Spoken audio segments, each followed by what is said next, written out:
Good evening. Today is a special day, and we have a title for that day. And I'll tell you why it is a special day, and I'm going to tell you what the title for it. There are more than one reason why it is a special day. Today has never been in history. That's the first time this day comes, and will never be in history again. So this, you are talking or looking or thinking or watching one of a kind in history. This day has never been before and will never be again. So I want you to remember this day.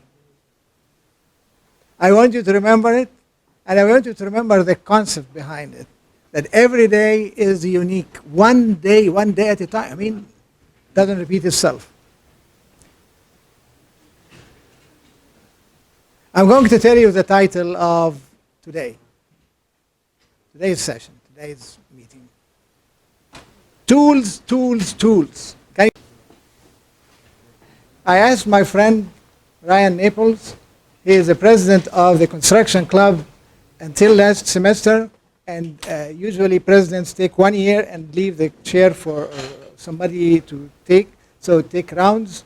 During the time they are here at Eastern, you have many presidents a year at a time, I think, or so. And you'll have some time after he finishes his presentation to us about tools to get acquainted with him. We'll take a break after he finishes. And he's a fine person. He is a speaker in conferences sometimes, and he does research, I think. You tell them about yourself. So would you give him a hand, please? Thank you. Thank you. Yeah. Why are you here? Anywhere. The right tool at the right time makes a world of difference. Huh? Oh, yes, safety is very important on different types of tools, especially power tools such as a sawzall or a skill saw.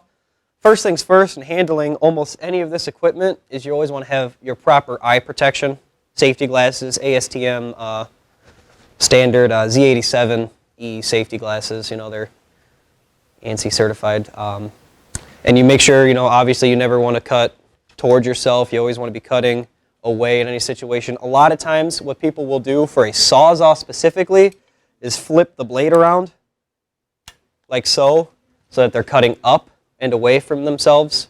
Same thing with the circular saw. You always want to be cutting away from yourself, never cutting towards yourself.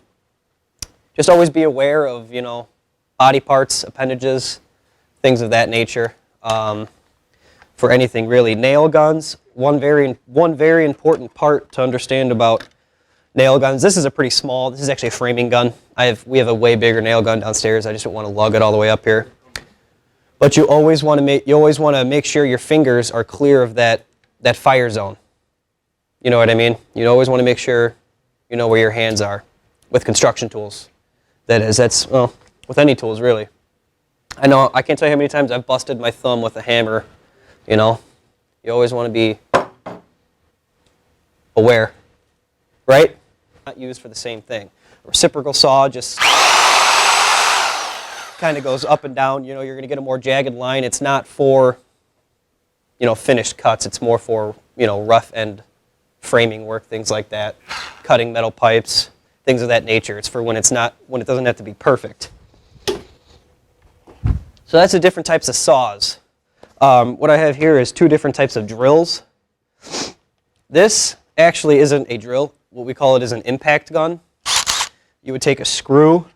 This is how you would screw a screw in, is an impact drill. It does more of, basically all it is for screwing in different types of screws in, framing, finishing, anything like that. A drill, on the other hand, is something that you would use to make an actual hole into something. So a pilot hole for screws, things like that, things of that nature.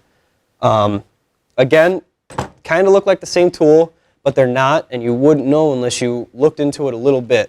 You'd have to do a little bit of research. Kind of the same thing with what you guys are trying to do in this class is your research, but you need the tools to do so, and you need to understand the tools before you can get after it. So for another example, I have two hammers. This is a framing hammer. if you look at the end of it, it's got a waffle pattern on it. That's what we call it, is a waffle pattern. It's for more grip when you're banging in nails on rough end framing. This is a finishing hammer. If you can see all the way in the back, I don't know if you can tell, but it's got a flat head on it. That's for if you were to miss the nail, you're not going to put a texture onto your finished material, such as your drywall, or if you're using a type of wood for a finish, you don't want to use a waffle-headed hammer. It's probably not the technical term, but yeah. So this is used for more rough end work, and this is used for more finish work. Another thing you need to understand is you need to drill a nail in. Okay, a lot of times a hammer is the right way to go, but what if you need to put in a lot of different nails or something like that? A hammer would get the job done, but to get it done fast and still efficient, we would do something like a nail gun. So again, it's just you need to understand the situation and when a certain type of tool is applicable for that situation. Just like these two things right here, this is a nail and this is a screw. They both hold something together, but they hold it together in a different way. A nail is going to sit right in, but it can easily be popped out. A screw needs to be put in with a drill, and it's going to hold it together a little more tightly, and it's going to be hard to take that material off. So it's, you know what I'm saying? You can't hammer a screw in, and you can't drill a nail in. So again, you just need to know your types of tools. And then Dr. Wabi also asked me to show you some other things that we use to make things a little easier for us out there in the field. If we're framing, if we're doing something. This is called a tool pouch, a tool belt. And basically, you just slap this on right here.